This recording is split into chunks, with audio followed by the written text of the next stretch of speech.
Bonjour à tous et à toutes, ravi d'être là. Donc, on peut commencer ce panel sur la coopération franco-africaine avec trois panélistes que je vais vous représenter. Donc, il y a Mehdi Tazi, qui est vice-président général de la CGEM, donc c'est le patronat marocain, et qui est aussi lui-même chef d'entreprise, puisque tu es le patron d'un groupe d'assurance. Il y a Aléonore de Grey, donc qui est responsable financement export chez BPI France, et puis Romain Gauvry, qui est associé de la société de gestion Amétis, une société de gestion qui investit en Afrique et de la France vers l'Afrique aussi. Voilà, donc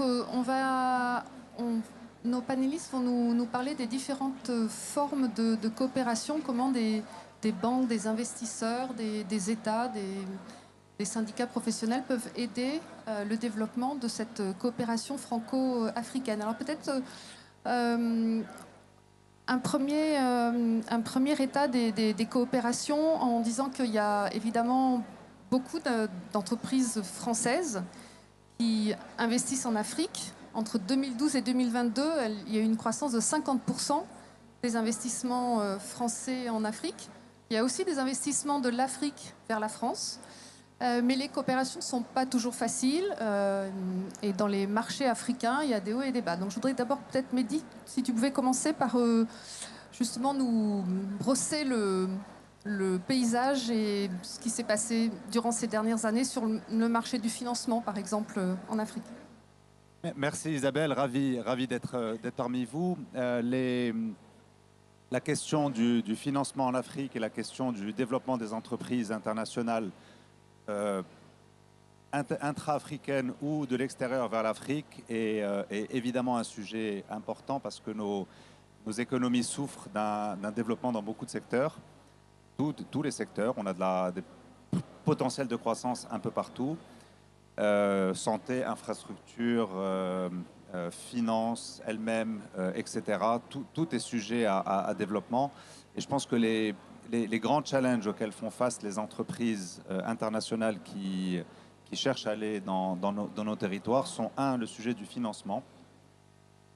Parce que sur le sujet du financement, il y a énormément de challenges autour de la capacité à ressortir et des risques de change que nous pouvons avoir à l'entrée et à la sortie entre les économies étrangères et l'Afrique.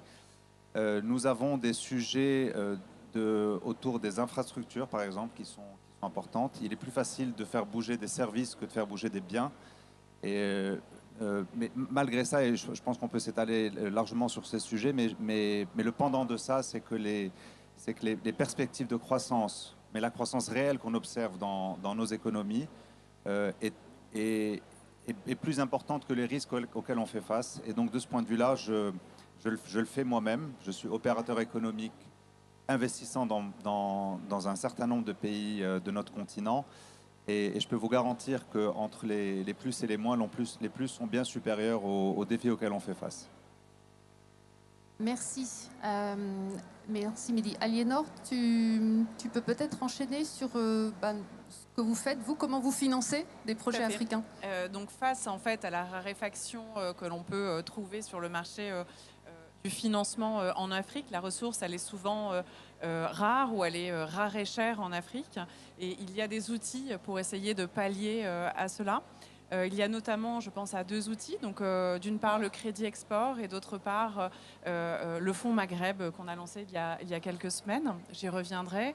Sur le crédit export, le concept de qu'est-ce que c'est le crédit export, c'est venir financer un contrat commercial d'un exportateur français vers un acheteur étranger, un acheteur africain. Donc, ça va être une société de droit privé, une entité publique et également un gouvernement.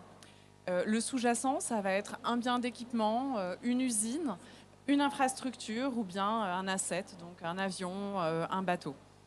L'idée, c'est à la fois pour l'exportateur français, lui donner la possibilité d'offrir une offre technique et commerciale et une offre de financement. De l'autre côté acheteur, ça permet de réaliser un investissement conséquent et de l'étaler sur le long terme. Donc c'est vraiment pour l'exportateur un package, et on sait bien que les problématiques de financement sont souvent l'élément qui permet de concrétiser un contrat commercial.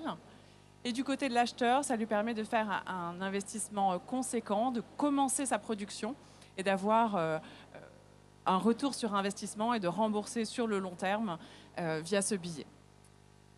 Aujourd'hui, à la direction du financement export chez BPI France, donc nous commercialisons le crédit export. On a un tropisme sur le marché africain qui est environ entre 75% et 85% de notre production qui va vers le marché, le continent africain. Cela s'explique notamment par les exportateurs français qui nous y emmènent. Et je voudrais vous présenter un exemple aujourd'hui, donc la société FAO, qui est une entreprise bretonne créée en 1921, qui est spécialiste dans le séchage et dans le stockage de céréales, qui, grâce à la Team France Export, a été mis en contact avec une entreprise guinéenne qui s'appelle AgriSud. Nous avons donc accompagné ce contrat commercial et closé il y a quelques semaines. C'est à peu près 2 millions d'euros le contrat qui porte sur l'installation de séchage et de stockage de riz. Qu'est-ce que ça a permis? Pour l'exportateur français, ça représente à peu près 20% de son chiffre d'affaires global. Donc ça a vraiment un élément clé. Qu'est-ce que ça a permis pour AgriSud, l'entreprise guinéenne? C'est devenu un des acteurs incontournables du développement économique régional sur le riz. Donc c'est un outil qui est puissant pour accompagner les besoins. Je reviens un petit peu sur le fonds Maghreb qui a été lancé il y a quelques semaines. C'est un fonds donc, qui est dédié au Maroc, à l'Algérie et à la Tunisie, avec un objectif de développement de 100 millions à destination des startups et des PME. On va y retrouver les métiers de l'accompagnement, les métiers du financement, également de l'investissement. Vous avez aujourd'hui, grâce à Big, un stand dédié au fonds Maghreb sur la place des rendez-vous. Si vous voulez creuser un peu plus et être guidé sur ce fonds, c'est aussi, au-delà des outils techniques, la possibilité de faire un réseau de gens clés dont les convergences économiques entre la France et le Maghreb peuvent se rencontrer et se multiplier. Voilà. Merci Aliénor. Donc à toi Romain pour nous expliquer comment un fonds d'investissement peut agir et que peut-il apporter en plus de son apport financier qui est bien sûr crucial. Merci Isabelle et bonjour à toutes et à tous. Peut-être vous expliquer ce qu'est un fonds d'investissement et ce que fait Amétis. Au départ, Amétis, c'est une société de gestion qui gère aujourd'hui 1,4 milliard et qui investit sur des PME françaises et africaines pour les aider à se développer et à encourager les échanges nord-sud et sud-nord. C'est vraiment notre ambition. Cette société de gestion fait ça depuis une douzaine d'années avec une trentaine d'investissements. Et l'enjeu de l'Afrique est clé pour Amétis parce que c'est un continent, et on parle de continent, mais il y a 54 pays en Afrique avec des dynamiques qui sont toutes différentes. Donc c'est compliqué de faire une généralité parce que tous ces pays ont en tout cas des projets de développement qui sont totalement différents. Mais on y va surtout pour aller chercher de la croissance, essayer de développer ces différents pays avec de l'argent privé, parce que l'argent public ne suffit pas. Pour qu'une société soit pérenne, il faut qu'elle soit rentable et que son projet de développement le soit aussi. Donc c'est pour ça qu'il faut de l'argent privé pour essayer aussi de développer les PME et l'écosystème africain. Et quand on regarde l'écosystème africain, il faut faire énormément de pédagogie, notamment pour des entrepreneurs français pour se développer en Afrique. Il y a beaucoup d'imagination qui sont faites sur l'Afrique, globalement. Il faut en comprendre les problématiques. Par exemple, il peut y avoir de l'instabilité politique dans certains pays. Il peut y avoir des difficultés à se faire payer ses créances clients, c'est une réalité. On peut avoir des difficultés de devises, des dévaluations dans certains pays qui peuvent entraîner des problématiques complexes pour des entrepreneurs français et étrangers qui veulent s'installer en Afrique. Donc il faut en avoir conscience.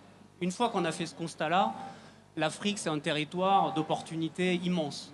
Et donc pour prendre ces opportunités-là, il faut être accompagné par des gens connaissent le territoire africain. Nous, on a des bureaux en Afrique, au Maroc, au Kenya, en Côte d'Ivoire, en Égypte. Et c'est grâce à ces investisseurs qui sont présents sur le terrain qu'on peut accompagner des investisseurs ou des entrepreneurs qui veulent s'installer dans différents pays en Afrique. Ça, c'est la clé. Que ce soit des fonds d'investissement, que ce soit des clients, des fournisseurs, des partenaires publics, il faut se faire accompagner si vous souhaitez vous développer en Afrique. Et pas qu'en Afrique. Quelqu'un qui ne connaît pas les États-Unis, il aura ces mêmes problématiques. Ce n'est pas spécifique à un continent. Mais ça veut dire que sur certains pays où il est plus complexe d'accès, il faut trouver des partenaires pour pouvoir réussir, ou en tout cas minimiser les erreurs qu'on peut réaliser.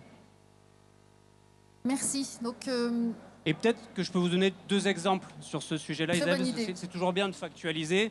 Je vais vous donner 2 investissements récents qu'on a pu faire dans des PME françaises qui ont voulu se développer en Afrique.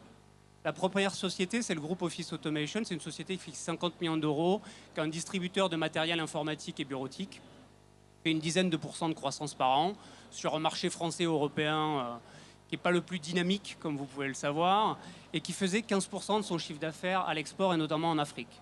Son ambition était de pousser notamment davantage de produits en Afrique du Nord et en Afrique subsaharienne, mais il n'avait pas forcément les réseaux et les clés pour pouvoir s'y développer. Qu'est-ce qu'on a fait pour lui?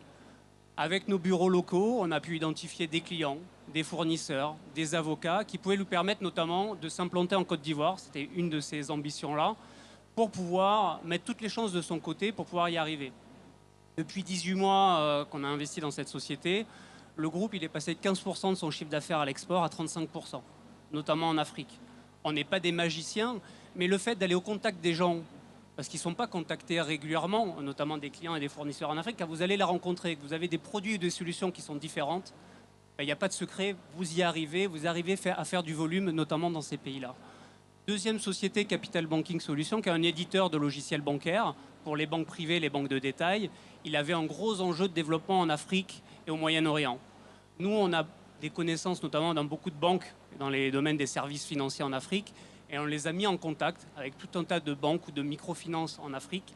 Et la société aujourd'hui a une croissance de 25% en Afrique, notamment parce qu'on les a fait connaître de certaines banques, qu'ils avaient des solutions qui permettaient d'apporter effectivement beaucoup de solutions justement à leurs problématiques.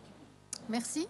Donc là, on a parlé du flux France-Afrique, mais il y a aussi un flux Afrique-France. En 2023, il y a eu 53 projets d'investissement africains en France, en tout cas recensés par Business France, majoritairement en provenance d'Afrique du Nord. C'est bien, mais on doit pouvoir faire mieux. Donc je vais donner la question difficile à Mehdi. Comment est-ce qu'on peut faire mieux, Mehdi? Je crois que les investissements dans ce sens sont importants parce qu'ils participent à l'équilibre économique dont on a besoin pour que la relation soit équilibrée. Et c'est très important. On a des exemples, si je prends l'exemple des entreprises marocaines, on a l'exemple d'entreprises, par exemple dans la pharma. Il y a eu récemment une acquisition d'une entreprise marocaine qui est en train de faire une acquisition d'une entreprise pharmaceutique en France. On a l'exemple de sociétés dans le BPO de façon générale qui, depuis le Maroc, ont investi en France. On a une société qui s'appelle Dislog, qui est un opérateur industriel qui a fait une acquisition dans 3-4 pays. Et puis on a, je crois que c'est une première, on a un Marocain qui est président d'une entreprise du CAC 40 depuis 2 semaines. Donc je pense qu'on a une forme de début on est encore très loin de l'équilibre, mais on a une forme de début de flux dans l'autre sens. Et je crois que c'est vraiment important, même pour la perception, qu'on puisse avoir cette forme de relation équilibrée. C'est quoi les challenges? De notre côté, il y a évidemment un challenge de taille. La taille des entreprises de nos marchés est plus faible que la taille des marchés européens. Et donc, de facto, la taille de nos entreprises est plus petite. Donc, les acquisitions de petits qui achètent des gros existent, mais elles sont moins courantes que celles des gros qui achètent des plus petits. Ensuite, on a une question de financement et de réglementation d'échange qui souvent bloque parce que les acquisitions sont soumises à autorisation. Et donc, ça peut être perçu comme un frein par certains. Mais en toute sincérité, même quand c'est un frein, les autorisations sont données dès lors qu'il y a une logique économique derrière et que ce n'est pas une question de sortie de capitaux simplement. Et franchement, on l'a vu et ça fonctionne très bien. Donc je pense qu'on a une tendance, on a cassé une forme de plafond de verre, mais on doit installer cette tendance parce qu'elle est nécessaire pour équilibrer ces flux, pour équilibrer la qualité et pour améliorer la qualité de la relation. Et je pense qu'on va dans ce sens et j'en suis tout à fait ravi. Et le Maroc donne l'exemple d'ailleurs. Il y en a d'autres, mais en tout cas c'est un exemple. Romain, comment Amétis peut aider à amplifier ce type de flux? Comment vous pouvez aider une entreprise africaine qui veut se développer en France et en Europe? En fait, la mission initiale d'Amétis, c'est justement de développer des PME et des ETI en Afrique. Depuis 12 ans qu'Amétis a commencé à investir sur le territoire africain, on a vu des sociétés qui grossissaient de plus en plus de taille, ce qui est extrêmement pertinent pour le continent africain. Et on voit qu'aujourd'hui, beaucoup d'entrepreneurs veulent sortir du continent africain parce qu'ils n'ont plus ou de moins en moins de croissance sur le continent africain et que l'Europe notamment peut être un levier de croissance pour eux. Comment on les accompagne? Le fait d'avoir des équipes aujourd'hui en Europe et en Afrique, ça permet de faire des ponts et des synergies, comme je le disais au départ, nord-sud et sud-nord. Aujourd'hui, ce qu'on voit et ce qui nous fait plaisir, parce que c'est notre ambition aujourd'hui, c'est d'aider des sociétés africaines à sortir de leur territoire pour aller conquérir aussi de nouveaux continents. Et ça, on le voit de plus en plus, et je vais vous donner un exemple. On a investi il y a 2 ans dans une société marocaine qui s'appelle Énergie Transfo, qui fait de la conception et de la fabrication de solutions électriques, qui a une très belle croissance au Maroc, et qui aujourd'hui veut aller adresser de nouveaux marchés, notamment des marchés européens, en France, en Espagne, en Italie.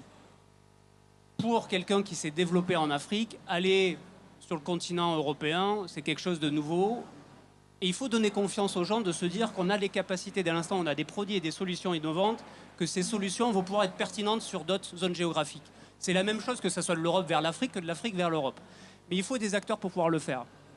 Moi, j'ai intégré le board il y a peu de temps, parce que ce n'est pas mon investissement. Là, c'est des fonds africains qui investissent sur des PME africaines pour justement les aider à se développer par croissance externe en Europe. Donc mon job, c'est d'aller identifier des cibles en France, en Espagne, en Italie, de voir si elles seraient intéressées à se rapprocher notamment d'Énergie Transfo pour lui donner une dimension de plus en plus importante et développer de l'industrie marocaine vers le continent européen. Et ça, c'est ce qu'on voit de plus en plus. Et c'est ce qui fait qu'aujourd'hui, notamment l'ambition de BPI France de financer aussi des fonds de plus en plus gros pour accompagner le financement de ces PME, de ces ETI en Afrique pour aller sur d'autres territoires, fonctionne parce que quand vous avez une qualité de produit, du financement adapté et un réseau local qui permet de l'accompagnement à l'international, vous avez mis en place tout l'écosystème pour pouvoir y arriver. Et donc ces success stories, on essaye de les mettre en place de plus en plus et on commence à avoir des premières belles histoires, en tout cas, d'échanges sud-nord qui commencent à se mettre en place. Si peut-être pour revenir avec toi, Mehdi, tu peux nous parler aussi des dispositifs qui ont été mis en place au Maroc pour aider ces entreprises qui ont envie de se développer en Afrique et en Europe d'ailleurs. Oui, alors en ce qui nous concerne, je crois qu'il y a au moins 2 dispositifs qui sont importants qui accompagnent les entreprises dans ce cadre-là. Un, il y a le fonds Mohamed VI pour l'investissement qui a été mis en place qui est en cours de finalisation de mise en place, disons, et qui investit dans 6 secteurs. Donc l'État a mis 1,5 milliard d'euros. Le secteur privé, donc c'est un fonds de fonds pour faire simple. Les fonds eux-mêmes doivent aller chercher 2 tiers supplémentaires. Donc ça nous amène à peu près 4,5 milliards d'euros. Et donc ça donne une capacité d'investissement, si on met un ratio 70-30, d'environ 12 milliards d'euros, ce qui est conséquent pour la taille du marché ou de nos marchés. Le deuxième dispositif qui a été mis en place, c'est la charte d'investissement. Et ce que donne la charte, c'est pour les investissements de plus de 5 millions d'euros, donc ça commence à une taille raisonnablement petite, l'État met 30% d'equity en subvention. Et donc ça rend des projets qui auraient pu ne pas être bancables, ça les rend absolument bancables. Et les secteurs qui sont visés sont les secteurs qui sont jugés stratégiques pour nous. C'est l'infrastructure, c'est le tourisme, c'est l'industrie, c'est l'innovation et la PME de façon générale, et donc les startups également. C'est la santé, et je dois en oublier un, mais grosso modo, c'est les secteurs cibles dans lesquels le Maroc doit se développer avec la perspective de 2030 et l'organisation de la Coupe du Monde avec l'Espagne et le Portugal. Donc c'est un projet très structurant, mais donc tout ça vient ensemble. Et le dernier pan, c'est l'export. Donc ces projets ou ce fonds aide également à l'export. Il intervient en equity et il intervient en dette mezzanine également pour accompagner les entreprises. Donc ces 2 dispositifs sont très structurants dans le financement des nouveaux projets.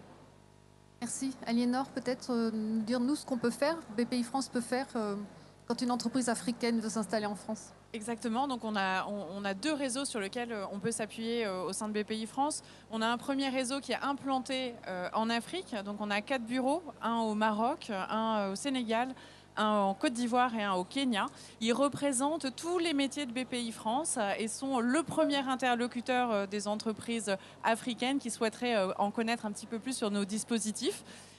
C'est important pour nous d'humaniser le conseil et l'aspect financier, donc n'hésitez pas à vous rapprocher d'eux.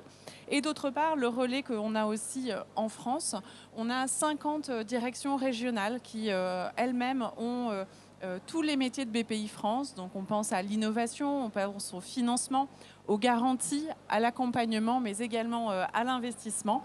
Ils ont une connaissance régionale des PME ETI qui est importante. Donc même dans le cadre de croissance externe en appui, ce sont des interlocuteurs clés et qui connaissent très bien l'économie, le tissu économique français. Donc il faut se rapprocher d'eux. Voilà. Merci beaucoup. Je ne sais pas si vous voulez rajouter un mot ou si on passe aux questions dans la salle. Est-ce qu'il y a des questions ? Monsieur ? Bonjour, merci pour vos interventions. Alors, moi j'ai une question spécifique par rapport aux diasporas, parce que vous avez parlé des coopérations franco-africaines, la levée de fonds, etc. Mais quels sont les dispositifs que vous avez à l'intention des diasporas africaines? Parce que les diasporas connaissent aussi bien le marché français que le marché de leur pays d'origine et d'Afrique en général. Et donc, quels sont les dispositifs que vous avez pour les accompagner justement à la création d'entreprises sur place? Parce que c'est plus simple de passer par les diasporas parce qu'elles connaissent les deux marchés, elles connaissent les problématiques des deux côtés de l'océan. Merci.